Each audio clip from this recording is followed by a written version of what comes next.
Olá, bom dia.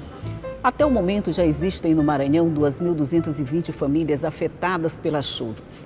E os 3 rios principais, tipo Mearim, Pindaré e Itapecuru, já transbordaram, causando mais problemas ainda. O pior é que a meteorologia prevê que essas chuvas devem continuar intensas, mais ou menos até o fim do mês de maio, fim do mês de junho, começo do mês de julho, e até lá tem muita coisa a ser feita. E é sobre isso que nós vamos conversar no programa de hoje, porque quem veio conversar comigo sobre essa situação toda é o capitão Lisboa, subchefe da seção de comunicação do Corpo de Bombeiros Militar do Maranhão. Bom dia. Bom dia, Elda.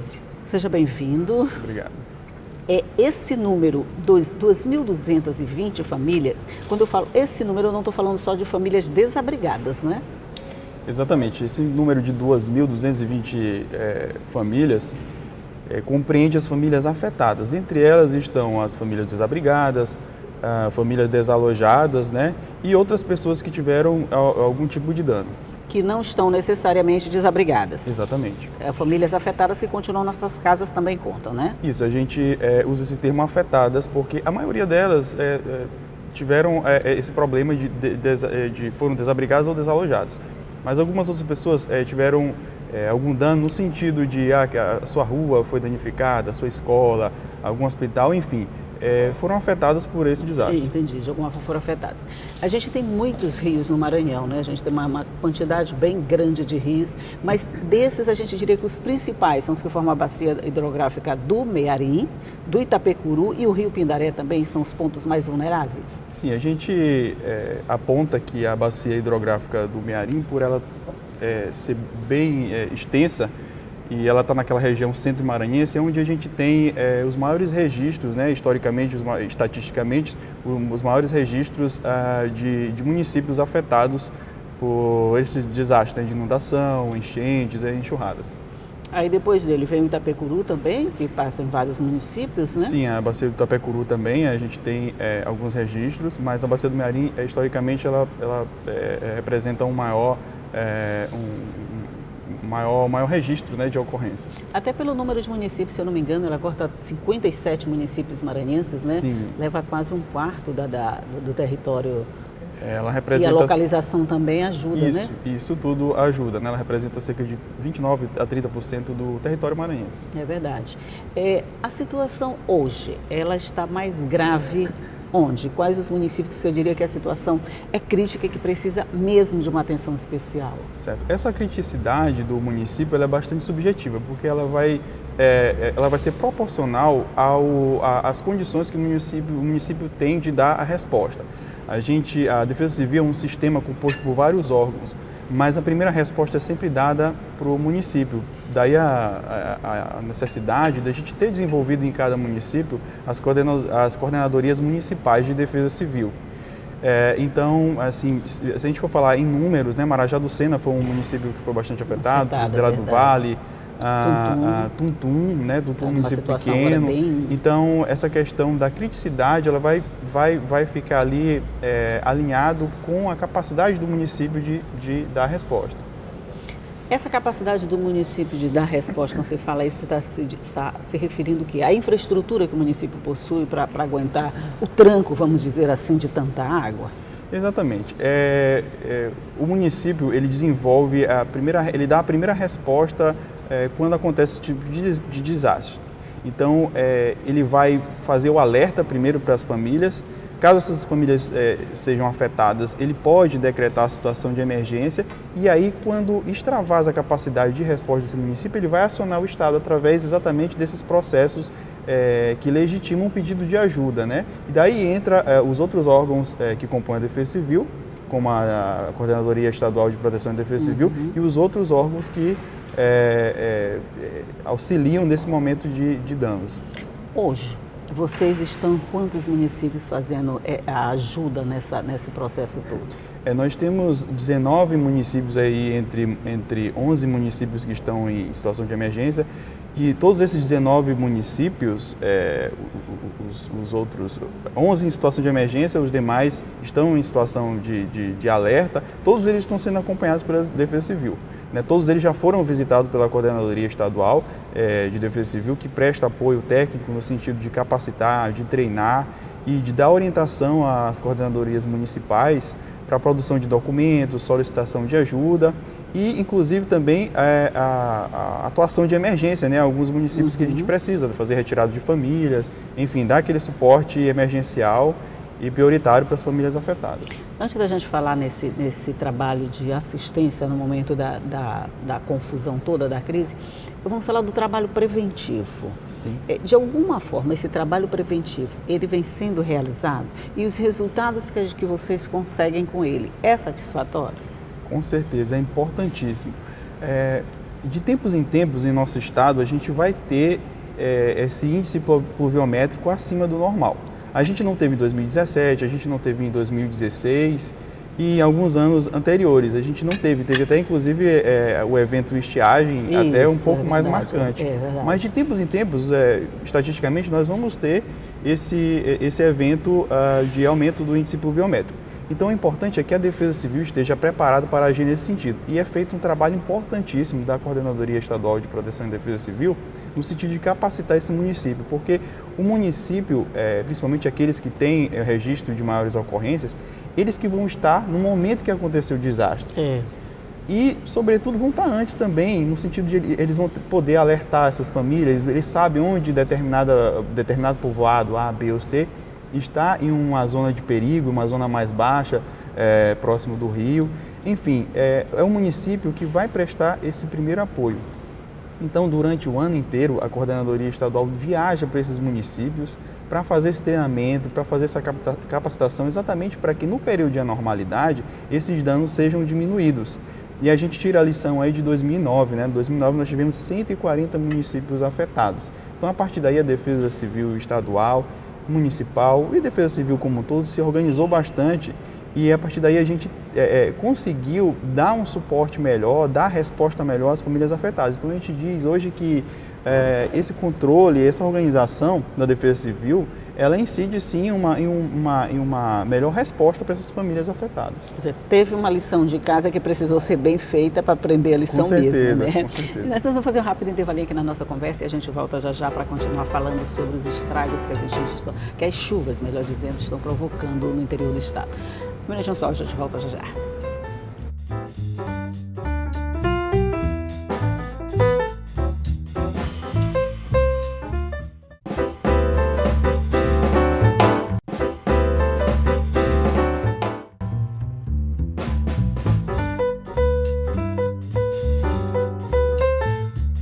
Aqui para mais um bloco de conversa sobre os transtornos que as chuvas estão causando. E logo no início do programa eu falei que alguns rios transbordaram, como o rio Mearim, o rio Itapecuru, o rio Pindaré.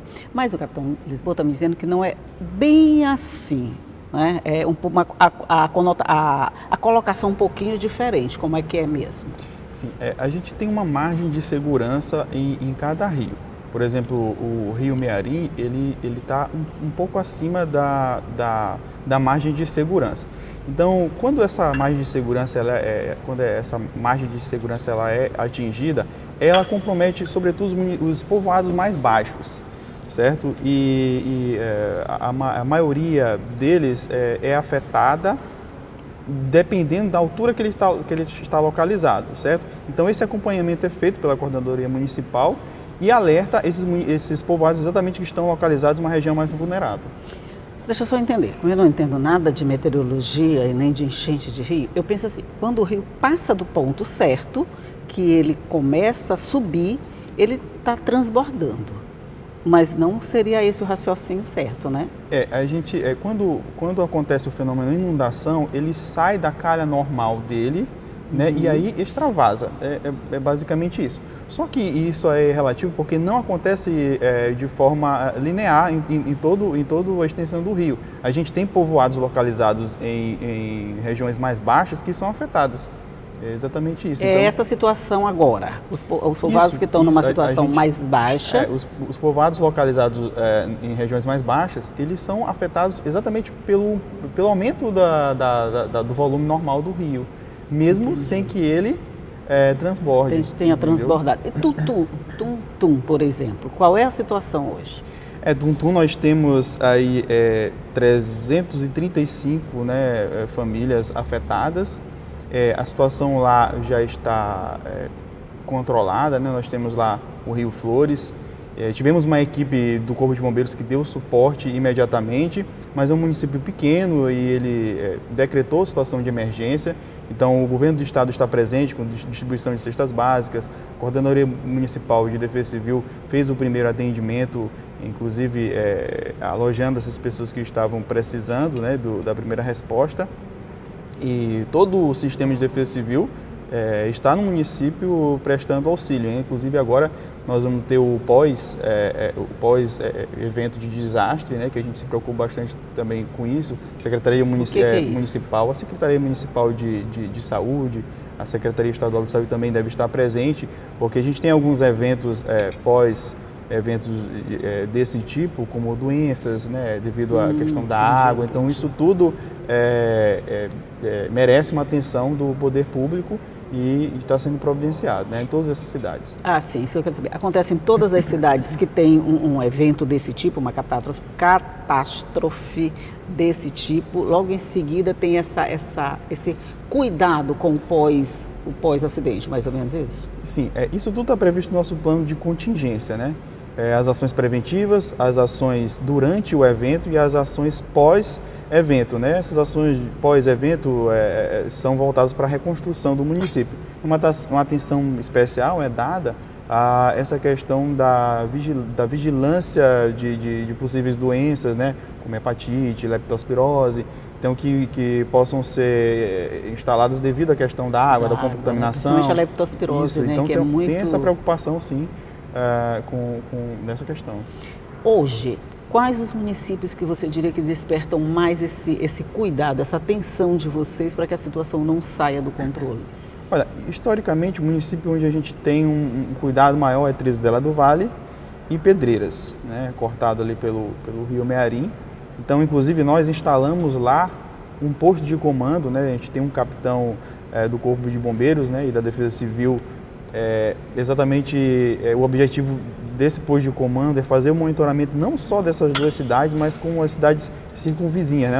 Lá a gente tem uma posição estratégica que acaba servindo de apoio para vários municípios que estão ali naquela região centro-maranhense. Quer dizer, fora as que já estão sofrendo com esses transtornos, nós temos ainda mais essas duas que podem também entrar numa rota de... Na verdade, Trizidela e Pedreiras, elas já decretaram situação de emergência, sim. Foi uma das primeiras, né, cidades que decretou situação de emergência. E das que ainda não decretaram, que a situação de alguma forma ainda está sob controle, o que despertaria mais a atenção de vocês nesse cuidado?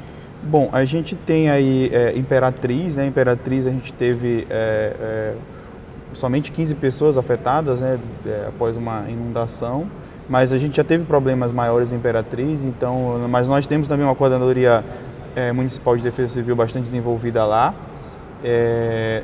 Bacabal ainda não decretou situação de emergência, talvez hoje, isso é uma iniciativa da Prefeitura, mas também está sendo acompanhada de perto. Nós temos aí Codó também sendo acompanhada de perto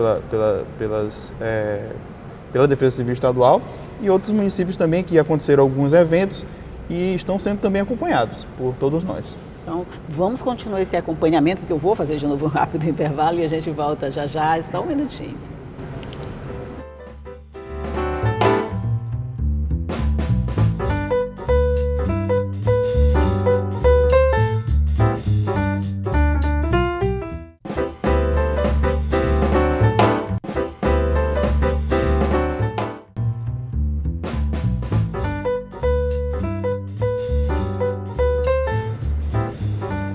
Vamos continuar falando aqui sobre os problemas que as chuvas estão trazendo para todo o estado.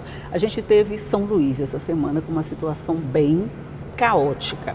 E segundo a meteorologia, ainda vem muita água por aí.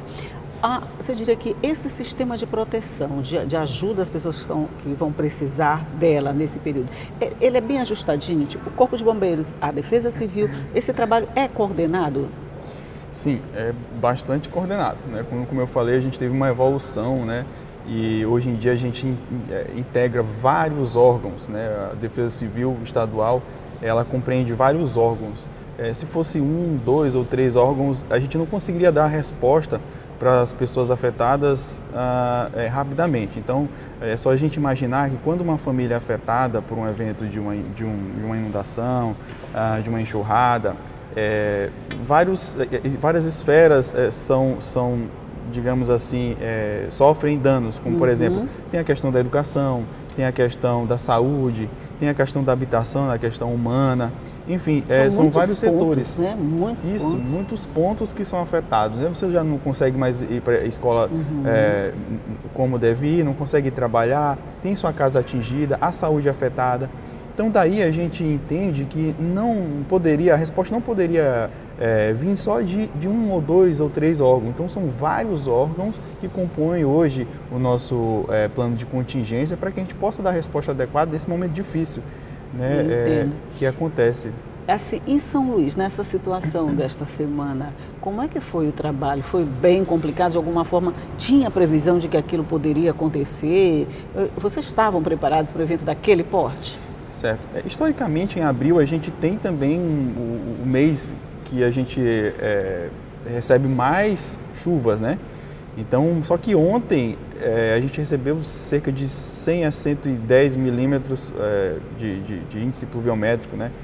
Então, assim, foi realmente um índice muito alto que comprometeu o escoamento. Então, quando a gente tem essa concentração muito grande em poucas horas, compromete o escoamento e daí a gente tem esses problemas que a gente viu ontem, né? Nós fizemos o monitoramento com a Defesa Civil Municipal e os pontos de maior risco, em alguns locais periféricos da cidade, não tivemos nenhum problema, tivemos mais problemas aqui nessa região aqui do Calhau, Renascença, né, por conta realmente de problema de escoamento.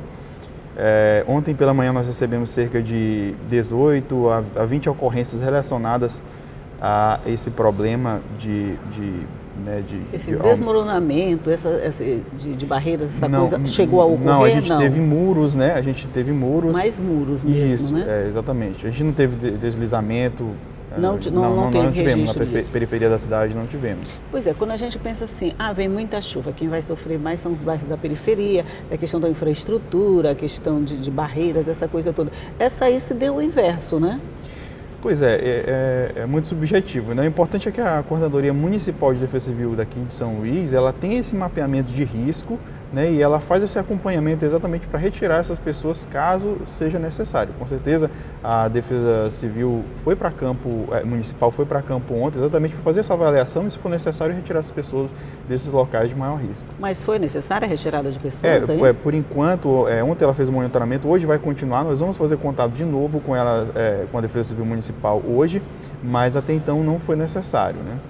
Depois desse evento de ontem, quando se viu o tamanho do estrago que a chuva pode causar aqui na capital e a possibilidade de mais chuvas até o final de junho, mais ou menos, maio, junho, vocês preveem que pode ter mais ocorrências desse tipo? Quer dizer, vocês estão preparados para eventos desse tipo ou até maiores? Sim, estamos sim preparados, né? Nosso plano de contingência, ele prevê a ação de cada órgão. Então, dependendo do que acontece com o nosso monitoramento, inclusive do índice pluviométrico, a gente tem como acionar esses órgãos e estar preparado para dar resposta à sociedade de acordo com a magnitude, né, desse evento. Quer dizer, cada órgão já fica com a sua função predeterminada. Exatamente. Dentro desse sistema de apoio, vamos dizer, que é arrumado. Isso é feito ao longo do ano, né? Não é uma coisa que a gente fez semana passada. Sim, até né, porque não ia dar tempo, não ia dar tempo. Por isso que a Defesa Civil ela não para. O ano inteiro ela faz esse trabalho. Exatamente para que nesse período de anormalidade a gente já tenha tudo orquestrado para que a gente possa dar resposta eficaz à sociedade. Até porque não dava para vocês, por exemplo, na semana passada montar um esquema de segurança para o que aconteceu essa semana aqui em São Luís, né? Então agora, além dos municípios do interior, você tem a capital também como um ponto de preocupação. Diria assim, não exatamente um ponto de preocupação, mas a gente tem dentro da capital o mapeamento de risco, né, foi ofertado pela Defesa Civil Municipal. Então a gente tem aqueles pontos onde a gente já sabe que pode acontecer alguma coisa e é constantemente monitorado. Então, a gente vai torcer para que esse monitoramento continue, que o trabalho seja eficiente, que venham as chuvas, mas que elas se comportem direitinho e que dê tempo de todo mundo sair a tempo, vamos dizer, já que não se pode evitar, que pelo menos a gente se proteja e tenha quem ajude a proteger a gente. Com certeza. E a gente está pronto, né? O Corpo de Bombeiros, a Defesa Civil, todos os órgãos que a compõem, a gente está pronto para dar essa resposta e estar próximo aí da sociedade o tempo inteiro. Então, fiquem a postos porque vem mais chuva. Com certeza. Bom dia para você. Bom dia para você também. Você pode nos acompanhar para ver essa entrevista em todo o nosso sistema de comunicação. Você já sabe, pode acessar o nosso site, pode acessar as nossas páginas nas redes sociais. O nosso rádio online vai estar tudo lá pronto para você. E você pode rever qualquer hora a entrevista que você quiser. Mas todos os dias eu vou estar aqui, às 8h30 da manhã, esperando você, sempre com uma entrevista, uma informação, tudo para deixar o seu dia bem informado. Tchau.